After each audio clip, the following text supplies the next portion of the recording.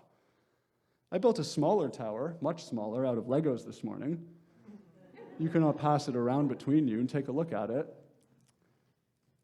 And imagine that all of the different colors and shapes of bricks that make up that little tiny tower I had.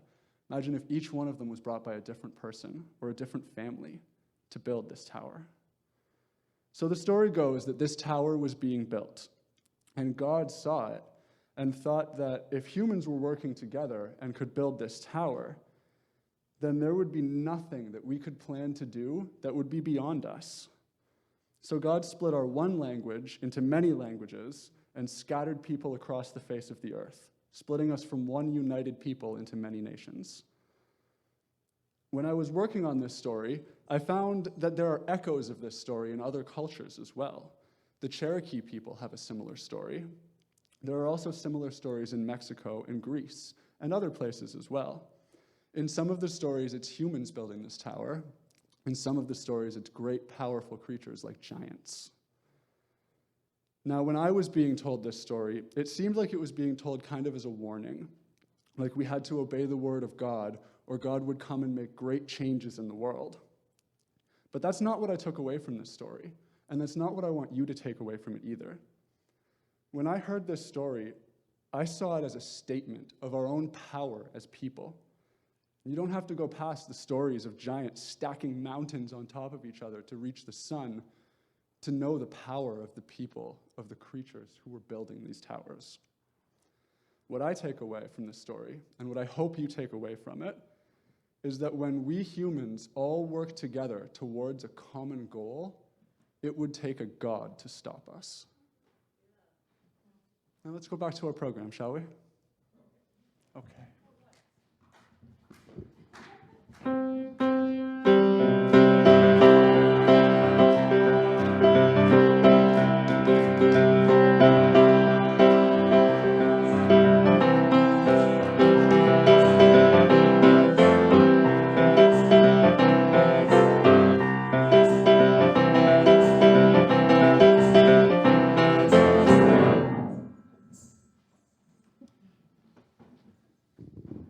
Building anything, requires many things. Yet the continuing need for building anything on heaven or earth is a long obedience in the same direction. I said this last week in support of how we built the congregation, and I think it applies always. And obedience is different from being willful. Willful doesn't last, but obedience can last. It can last a long time because obedience requires more than willfulness. Obedience requires service, being of service toward the goal until it's over. On the path of service, you can find love often. Love for the building of and love for the result of the obedience in the same direction. I feel I have a little knowledge of doing this over my life too, and maybe all of you do too. I bet you've built a family. I have with Joan. Maybe some of you have built businesses. I know I did that with a partner, a great friend named Jerry. Joan and I got together and did her school together, and we built that. We all built this congregation together. I'm going to tell the story of building the congregation, though, in pictures and stories from some of you. I couldn't get everyone, but I've gotten a few of you, and hopefully you'll see that our obedience in the same direction, which is often what allows us to live a good and meaningful life. So maybe we can start. When we started the congregation, it was something that we did in our homes. That's Gretchen over there, and that's Joan and I. There were two other people that started. It was 5 people and $50, and the other 2 people were Bev, and also Emily Larimer. In this next picture, you'll see that we stayed in people's homes. That's Susan Cramond and her husband, Bernie. And they were signing the book, in one of our homes, because we had no place other to go than that. That's Beverly Carr. It's amazing what she did in the beginning. I mean, if it wasn't for her, I doubt we would exist. This is where we're at the Mennonite Church on Queen Street when we chartered.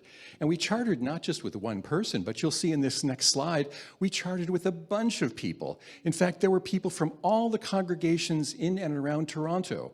There were ministers there and people from the UUA, and there were a lot of children. At that time, we must have had about 25 children. And they were all over the place. And the first services we had were at the shul here, the Beaches Synagogue. Scott Alexander came from the UUA to deliver the first sermon in our congregations from there. And they let us use it for about a year for small groups. And the second place we came to was this one. This is the Metropolitan Community Church on Simpson. And Toronto First, of course, started in their basement, and we started in their sanctuary, a second sanctuary, kind of like this one. And that was our first service there. This is at the Beaches Arts Center, and that's our first music director, Peg Evans. And just like Suzanne, she would bring her friends with musical talents, and they would join her and do music at the Beaches Arts Center, which is gone now.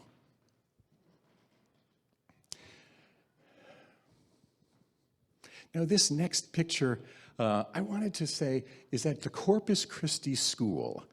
And Naomi, can you tell us a little bit about how you were building and how you helped us? Sure. Do I stand? Yeah, stand up. I'm going to hold the microphone just so you don't get too comfortable here. Okay. Well, my big draw to religion is music, spirituality. I loved singing, I loved dancing. And we didn't have the overhead at that point. And I would bug you and remind you. And I think it took a couple of years. Look what we've got now. I just saw this today. Oh, by golly, we're spiffy as heck. Spiffy as heck. Spiffy. So anyway, I was lucky enough to know people like Serena Candello, who got us all up dancing, right? That was some of our favorite stuff. Brent Titcomb, sound healer. Gary Diggins, sound healer. Jack O'Bacco, fabulous drummer and marimba player. Ken Whiteley would come and join us for, what is it? Martin Luther King Day. And you let me do the color service too, which just thrilled me to bits. Even though that's not one of my favorites. That's, oh, it's not. I'm crushed. Yes, I am. You know. No, I don't. Anyway, we'll duke it out later. We'll duke it out later. Okay, so that's how I helped build this place. And yeah, I feel like brick and mortar. You saw my daughter actually in one of the first slides when we did our charter. I remember. Yeah. I remember. Yeah. I remember. Thank you. Yeah, you're welcome. You know, there's more. If you take a look at this next slide, you'll see that this was when we were in the therapy center. It was so small that we couldn't even get 30 people in there, but it was one of the places on our journey. And this next picture was this was Norway Public School, and we were in the basement gym of Norway Public School, and I remember telling great stories in there because it was one of those halfway houses between when we started and the first place we had over on Hiawatha. This was another place we used. This was St. John Norway Anglican Church, and we were in the basement there for a while because the place on Hiawatha wasn't finished. We started the renovations, and it never got done in time, so as many renovations don't, and so we were there, and they were so kind to us. None of these places even charged us money. They were so kind. And then when that was over, here we were in the mausoleum. This is in the crematorium chapel. That was a little weird. I know you've heard that before, but we were in the crematorium chapel, and sometimes you could hear the oven going in the other room. I mean, but it was only for a few weeks, and then it was this place. It was this place. And Fred, I wonder if you could talk about how you've been part of the building of this place. Well, I've always thought that my life was one of service. So when I became a member, and of course I love building, so I started fixing things. The first thing I can remember fixing is the pillars in the back hallways that were in everyone's way. We sliced them all off and made it, David Renzetti came in and did the flooring, the vinyl floor, and I took care of all the woodwork. Other fond memories are our karma yoga days when we had, 10, 15, 20 people from the congregation come in to help clean and sort things out.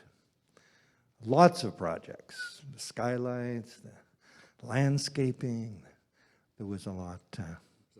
There was a lot over the years. Thank you. My pleasure.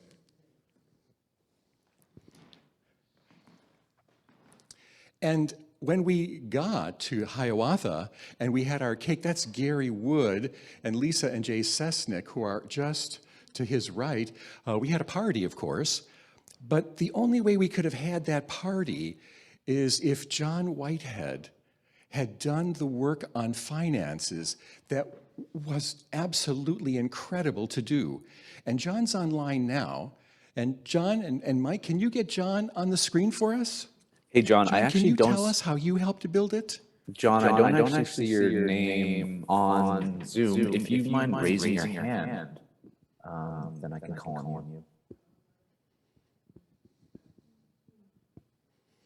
While we were doing this, it was really amazing because we didn't have any money. So we asked members of the congregation to come up with debentures, which were really like loans, interest loans, that we would use to be able to buy the building itself. Some people put $50,000 in. We had one person give us $80,000. And then over the years, we would have offered to pay them 5% interest on that money. Often they never took the money. And at the very end, several of them gave the money to the congregation, the debenture that they took out to be able to buy that building. And that's why we were able to buy that building. And then that's how we were able to sell that building with a small enough debt to be able to come here and put money in the bank that we can basically invest and use the investment toward building and creating and continuing our community here. Mike, I think John's having a problem connecting, okay. Unfortunately. I'm going to keep going. Okay. If John comes in later, let me know, okay, Mike? I will do. Great. This was our first service where we basically invited everyone who was at that previous service to charter the congregation into a kind of dedication of the building. And there were people from all the congregations in Toronto who came. We had talked to those people about congregations in Toronto, about where we would locate. And the East End, was the place that they all wanted us to locate, and we did. This is the first, I think, picture of the choir. And you can see, like our own Allison right there, and Ren and Naomi, and our second music director, which is Vivian LaRiviere, who's on the far left. And this is our first RE director, our lifespan learning director, Jamie Milroy. And Jamie had so many children at one point that he had to tie little strings on them when he went outside so that they would keep together. I remember one time when he did that. He also put all the stars up in the wiggle room. But it wasn't just our thoughts and our efforts. We had to really use our bodies even to be able to build our community. And using our bodies really was quite a wonderful thing, because one of the first things we did when we were at Hiawatha was we walked in the Easter parade. And the Easter parade, you'll see this next sign, we dressed up as famous Unitarians. We took signs saying who we were, and then the 20 or 25 of us would walk down Queen Street, the 2.5 kilometers, 3 kilometers or so, exhausted at the end, and everybody would look at us like, huh? And that's Joan in the foreground there. She was Beatrix Potter. That's Beatrix Potter there. And Susan, you all know Susan Crofts. I mean, Susan used her body to be able to help us with snacks and being able to do healthy and local and sustainable snacks. And how could you not love her for it? I mean, and then we had 10 of these silent auctions, 10 of them, where not only did we get people to donate, but many of you asked those people to donate and to be able to bring goods. I think that the collective amount we raised at the silent auctions, even through our time on Zoom, was more than $140,000. Through these little silent auctions. You can see Peter there, he's taking pictures, and some of his pictures you've seen many, many times as he helped build the congregation. And it wasn't just for adults either. You know, like sometimes the children would find something they would want, and then they'd kind of lean into it, like nobody's getting this. You know, like David, do you remember when she did that? So music is one of the most wonderful things of our congregation, and I know that Naomi spoke about it, but I have to ask you, Allison, about music. Please stand up. Tell me about how we built the congregation with music. My goodness, I remember this, and Suzanne, of course, leading us at one of our silent. It's powerful, and it's important for many aspects of our spiritual community, and in living our mission to empower spiritual growth and shared action. Music can help us feel and understand awe and other states of being. Music helps us experience and express emotions. Spiritual deepening happens through chant and meditative states.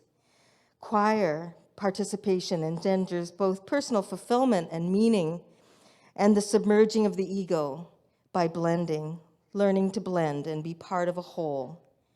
Compassion can be lived through engaging in our comfort choir. Social justice achieved by sharing messages and uplifting all during protests and demonstrations and hard times. Music brings us together as one, with room for all in a harmonious community. And this community develops a shared repertoire of songs, allows us to express our faith joyfully, reverently. As a community of faith, we become one in body and breath and message. Music lives in the heart and soul and brings us closer to the mystery of life, to our history and our ancestors, and of course, to each other. So not only do I bow to you, but what Allison didn't say is that she's often been the hand behind all of these initiatives, including the initiative on Talent Night, who, you know, like, we just had one last Saturday, right? And last night, yeah, thank you. And you wouldn't also know that it's Allison and a few of us that chose Suzanne. That's right.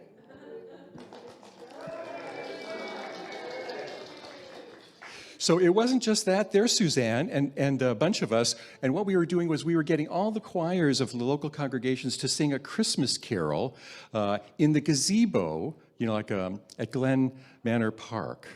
I don't know if you remember, but Kew Gardens? That's right, Kew Gardens. And we also, for 9/11, we were one of the few people who put together a 9/11 service in that same park, and 500 people came, and we were one of the very few places that offered that service.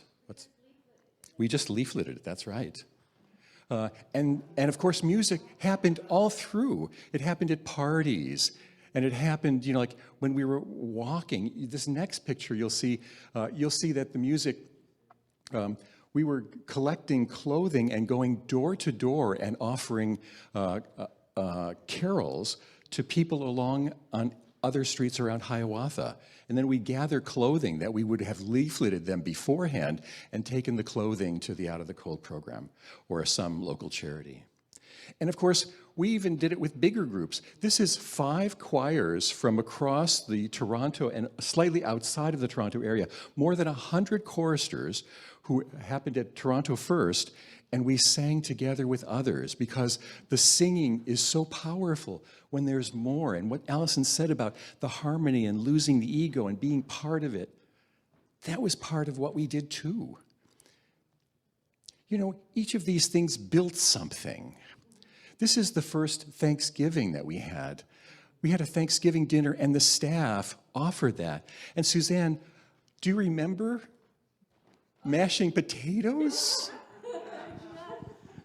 Yeah, we had to mash potatoes to serve. We were expecting, I guess, 70.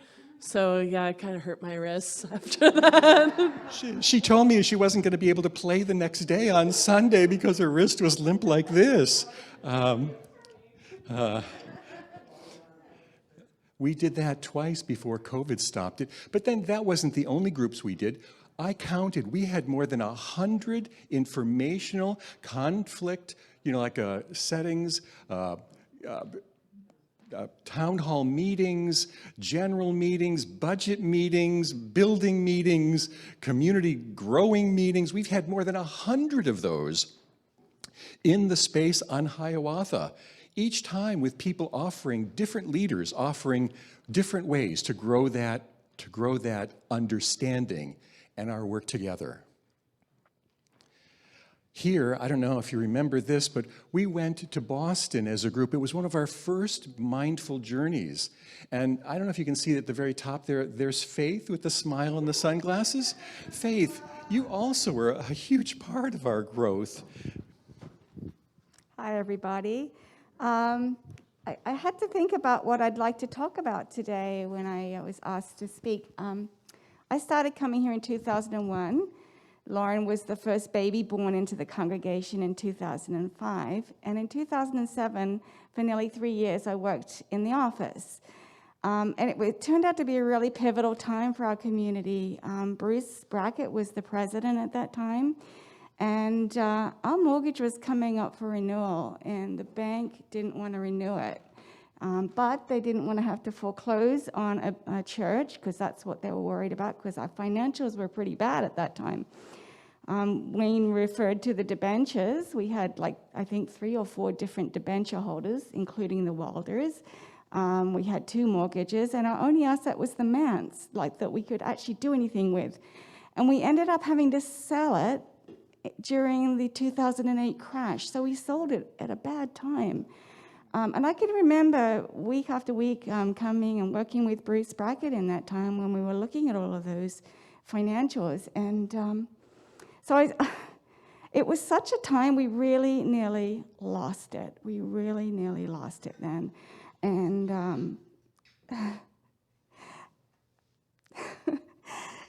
I just want to thank you and Joan, because there were so many people who gave, and we talk about volunteers and staff and the members, but there are so many people who gave tangibly at that time, including Wayne and Joan.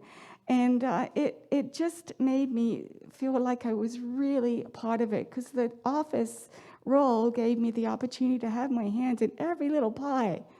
The boards, day away, AGMs, membership drives, everything funneled through the office at that time. And I was really grateful to have that time and help grow us to the next level. And of course, Hala, what can we say?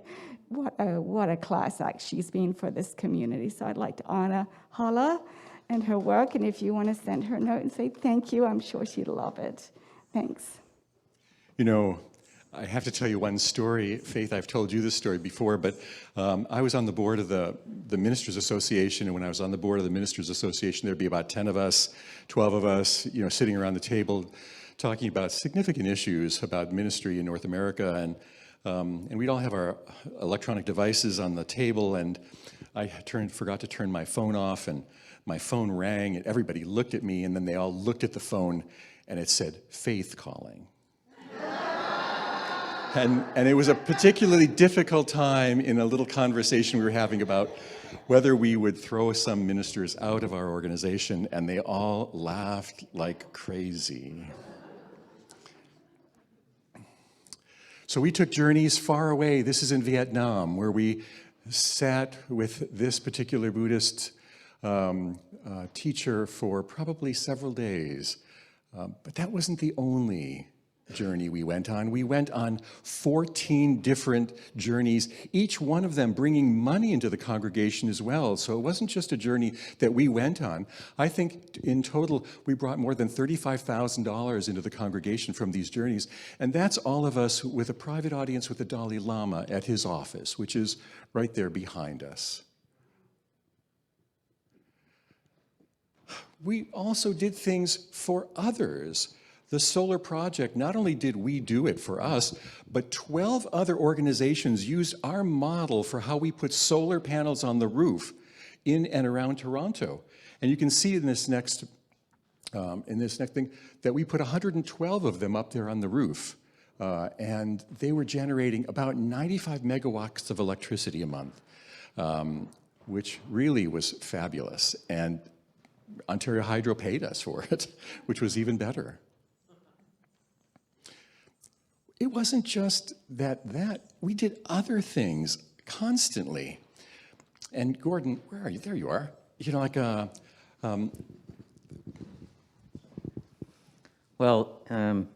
like in April 2012, neighborhood had this electronics drive, and people from the congregation and the surrounding neighborhood were asked to donate old electronics for recycling. We almost filled 2 of those large dumpsters with old TVs and computers, just old electronic waste. It was a chance to do something for the earth, our neighbors, and ourselves. Now, if you think about it, it embodies our mission statement. It was a social action that cared for the world, and that day was work that grew our spirits. That same month in 2012, we were also working on refining of our mission statement. And it was spearheaded by then President Gwen Lanneman. And we had 2 weekends where we had workshops in which the congregation contributed ideas. Then Wayne and Susan Cramen, Beverly Carr, Sandy Rafos, sometimes Wilburn Hayden, and myself gathered in my dining room for many days to refine what we had learned into a statement. We drank tea, and words were considered and smithed and reconsidered. We held 2 ideas, spiritual growth and social action, both of which could be a way of healing the world. Sandy even created a logo. We came back to the congregation several times and then finally presented what you know now so well today. Our mission at Neighborhood is to empower spiritual growth and shared action for the care of our world. And we did it together as a community, and it informs everything that we do. Thank you.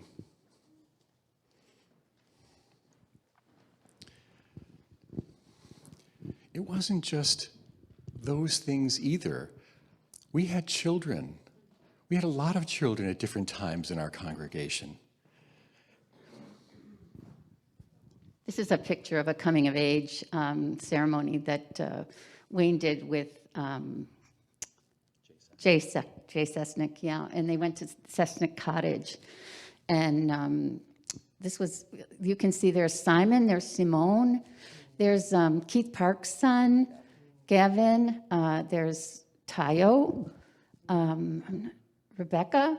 I'm trying to think, there's a couple other kids, I'm not sure. But anyway, the Lifespan Learning Program, I've always said it's one of the hardest jobs you could have, because every week, I'm a teacher, and when I would go into my classroom, I knew who was coming. I knew what their ages were and their stages. But Lifespan Learning, you never know who's coming any given week. You never know how many, you never know their ages, and some of them are brand new. And it's a tough job. And many of you, as I look around, have volunteered in Lifespan Learning, and we couldn't have done it without you. And I think what we offer on Sunday is just a piece of it, because it's important what we do on Sunday mornings, but there's lots of other stuff that happens outside of Sunday. And I think for me, the thing that I'm most proud of is the age group we worked with, the teenagers in our community.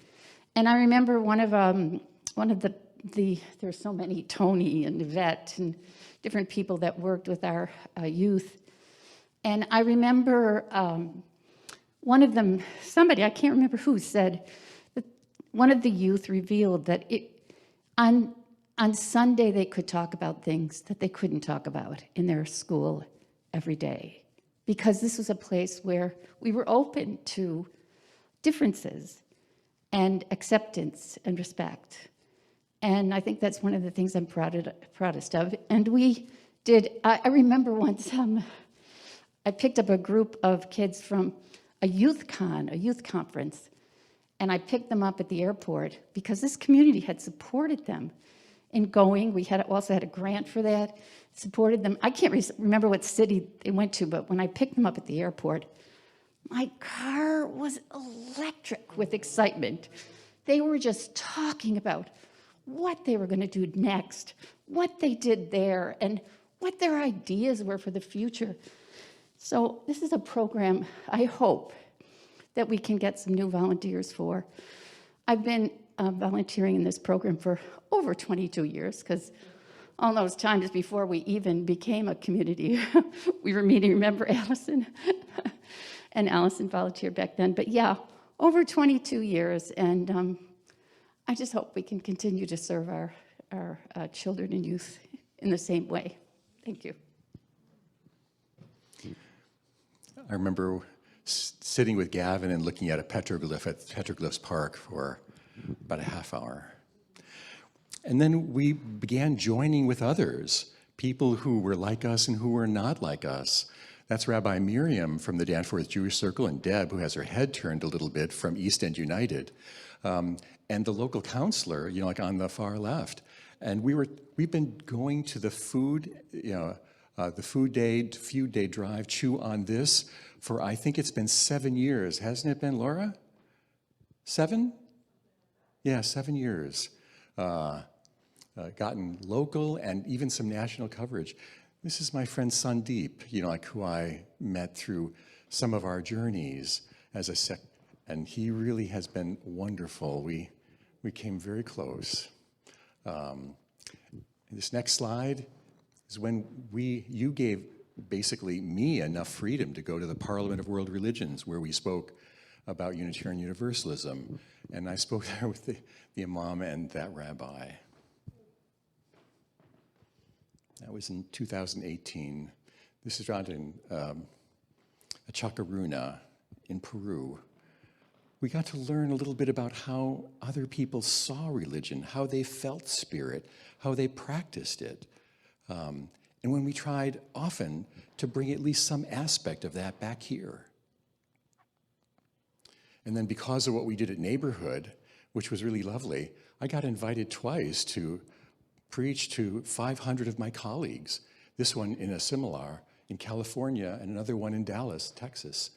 And it was wonderful to be able to share some of the things that we learned here to 500 other ministers from across North America. And then spirit is also, Allison mentioned spirit is also part of it. And the idea of spirit sometimes is hard to articulate, but you know it when you feel it. And we did many things with spirit here. This is Nicolene showing that sometimes spirit is just all by yourself, just thinking about things in the quiet moment.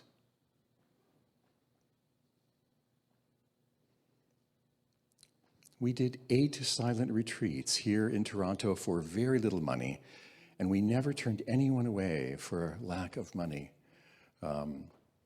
About 15 to 18 people would come, and they would generate money for the congregation as well.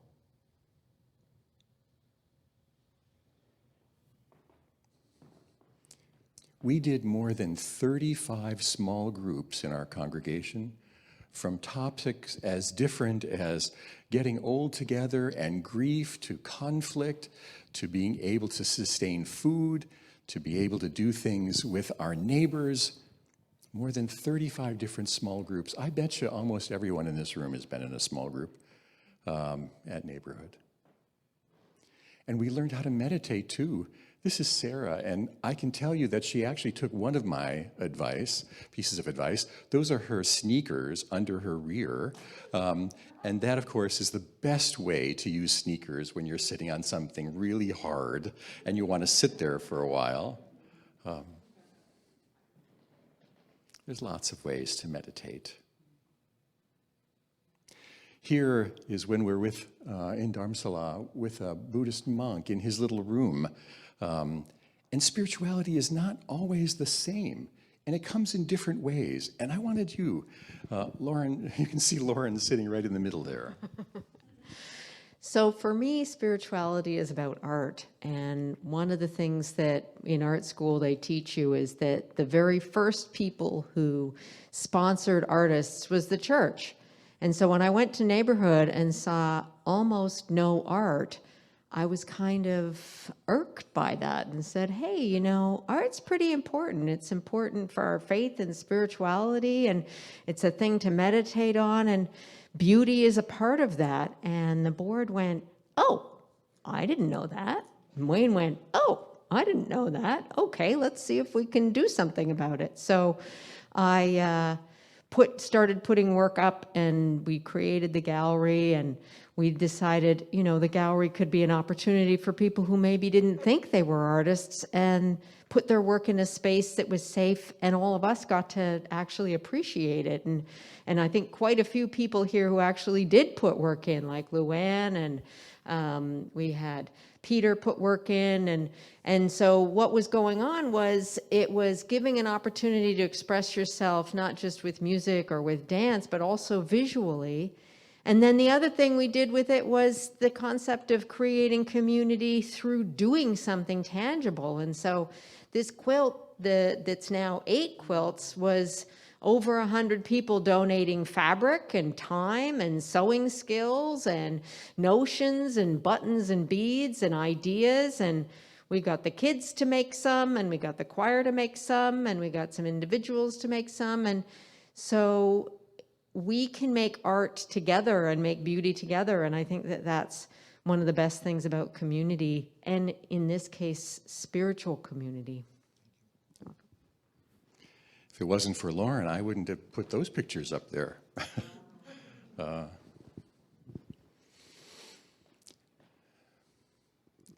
And then there is love.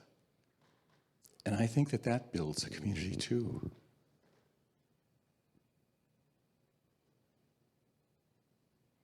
With food and touching and sharing and seeing, with holding each other close, affection, kindness. That's Jocko Bacco, with seeing people who are different in their clothing and their manners, and yet bringing them in, bringing them to be part of it. Giving kisses.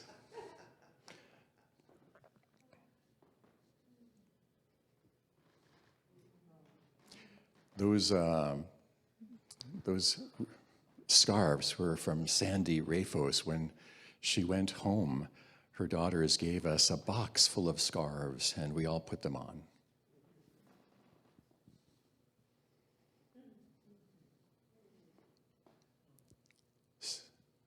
Sometimes when we were together and bonding, we were digging holes because there was a flood in the building. That's Keith Park, who set up chairs for almost 14 years here. Do you see the smiles on everyone's faces? Those aren't pushed. Those are real. Those are people who were happy to be together. Some people found love here. Doesn't matter their age. Some people found fun here.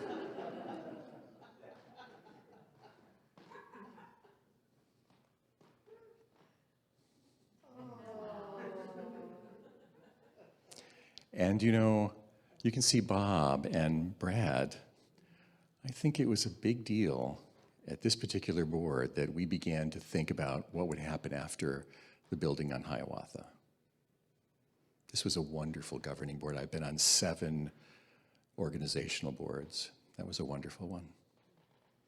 And you know, it's not over because it's beginning again.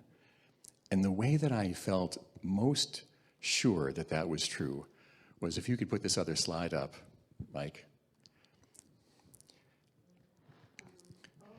This was the gingerbread house that every Christmas we would have at the other building at Neighborhood on Hiawatha. And Kendra Pape carefully designed and made gingerbread to look at it.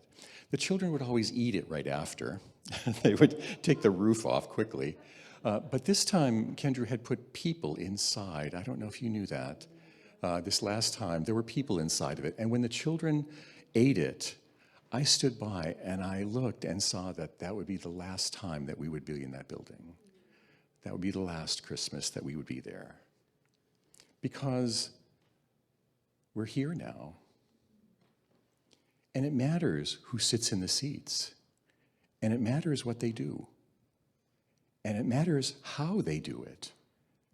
And it matters that they see a future. And we're going to have to rebuild, because I don't know if you noticed, but there's a lot of empty seats around. And whether I'm here or I'm not, whether Zee's here or he's not, she's not, whether Suzanne's here or any of you, we're going to need to rebuild it.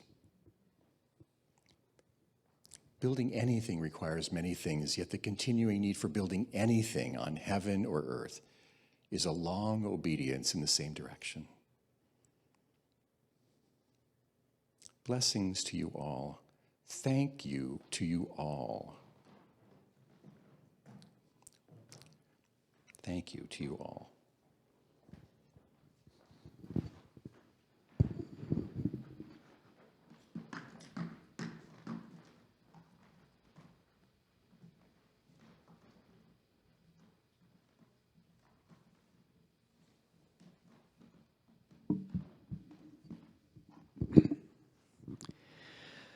We now come to a very cherished time in our service where you're welcomed to come up and light a candle for a joy or concern in your hearts.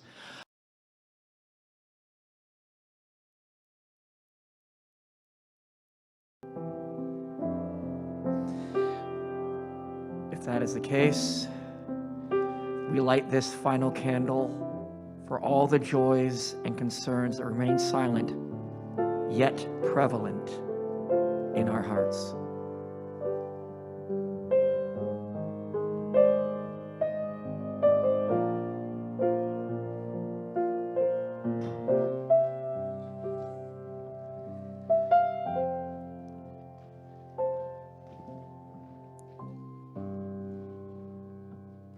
Now I pass it over to Wayne for a time for meditation.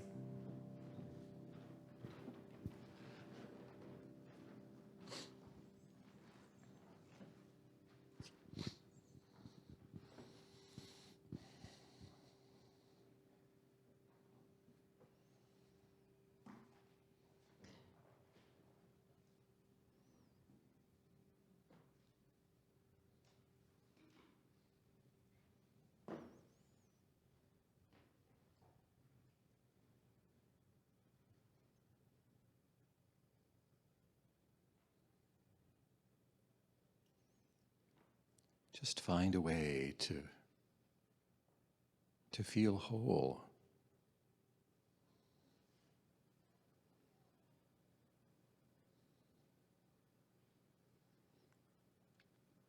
And that's the feeling to come back to when we get distracted with planning or rehearsing or judging. That we come back to this feeling of feeling whole.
remember that we're distracted and come back to feeling whole.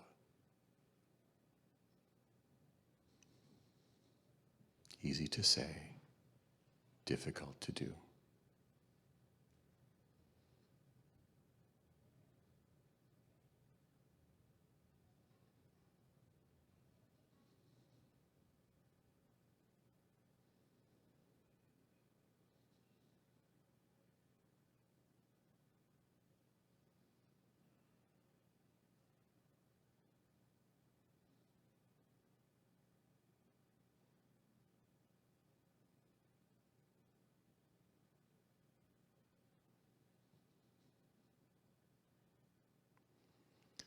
There's no fear of missing out when you're whole.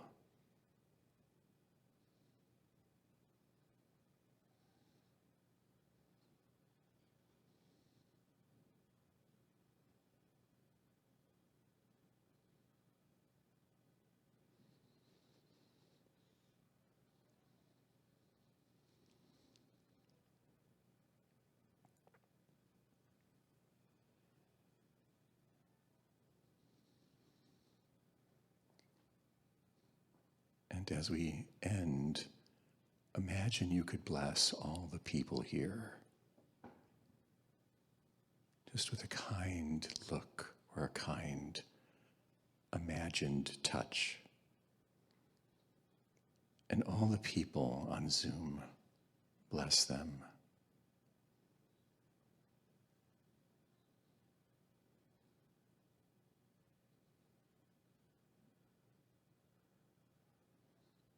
And your loved ones and your families and your friends, bless them.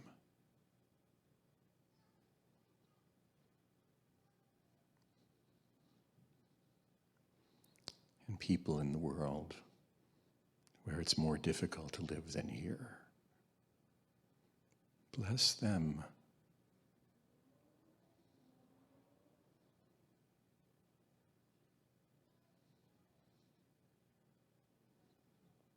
And maybe the earth itself.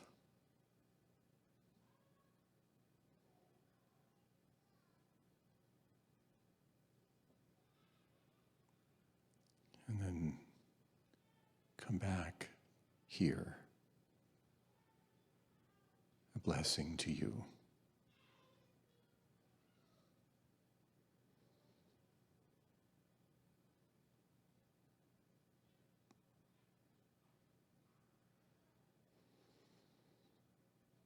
And then slowly come back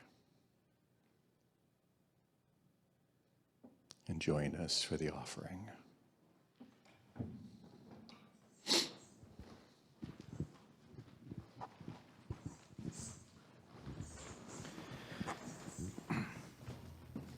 We now come to a time where we seek to help to build our community, not just with spirit, but with our hands and our funds, to help things grow like our spirit band here. And our minister on his long journey with us, who will soon be taking in the next steps on his new path. So please, while the baskets are passed out, if you would care to give what you feel you can. And those on Zoom, if you have not been giving for it, please consider a check or an e-transfer. Link will be provided on your screen as the band reprises a song. 1, 2, 1, 2, 3.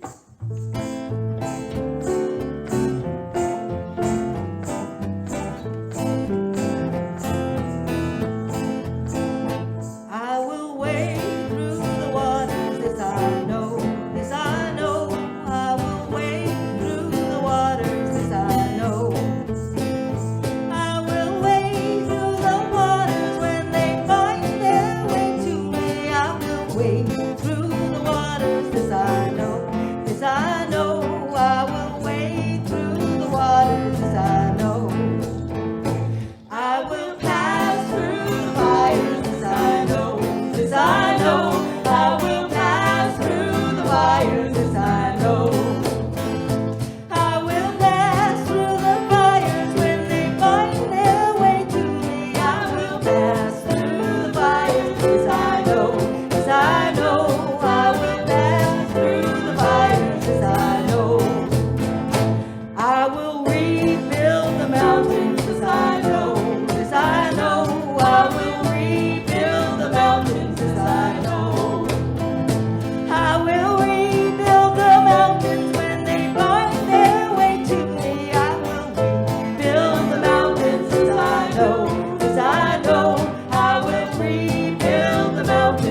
I will wade through the waters, this I know, this I know. I will wade through the waters, this I know. I will wade through the waters when they find their way to me. I will wade through the waters, this I know, this I know. I will wade through the waters, this I know. I will wade through the waters, this I know. I will wade through the waters, this I know.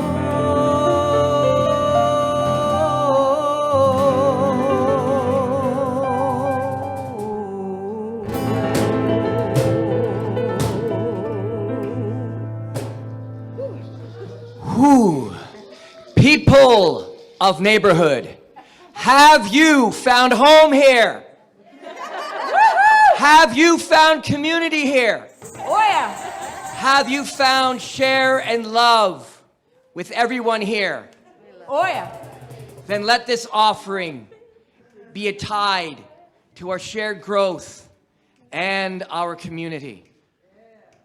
Now, please rise in spirit for our closing song by our great spirit band. Thank you, Kurt.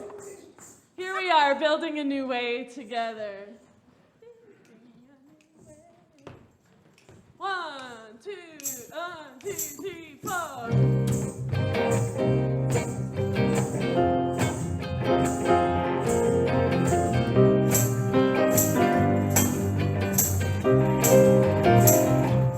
We are building a new way.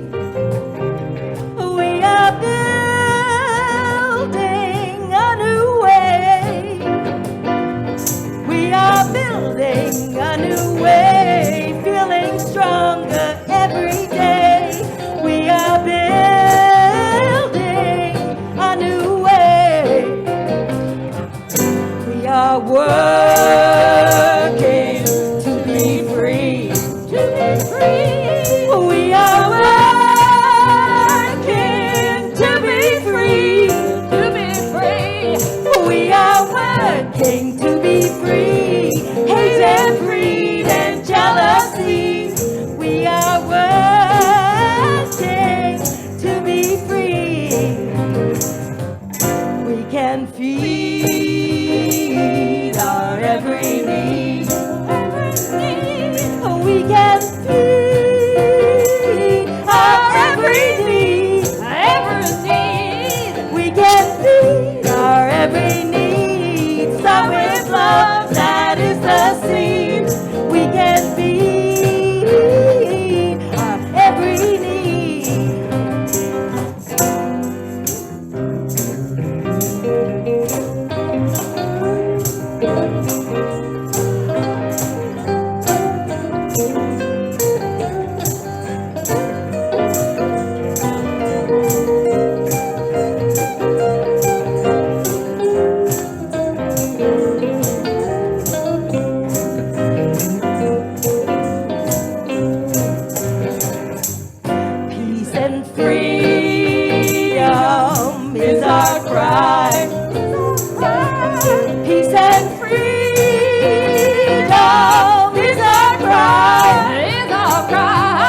Before we go and walk a new path to build a new way, I ask Moira McDonald to please come forward and extinguish our chalice.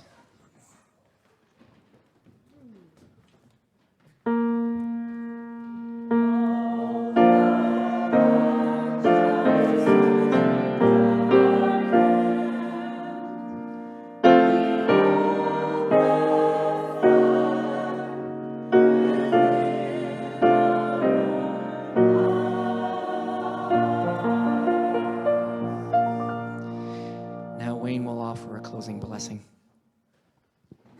Can I bless us that we are whole, that we act whole, that we try to be whole so that we can heal ourselves and the ones around us and finally the world. Bless you with wholeness, with wholeness, with wholeness, with wholeness, with wholeness.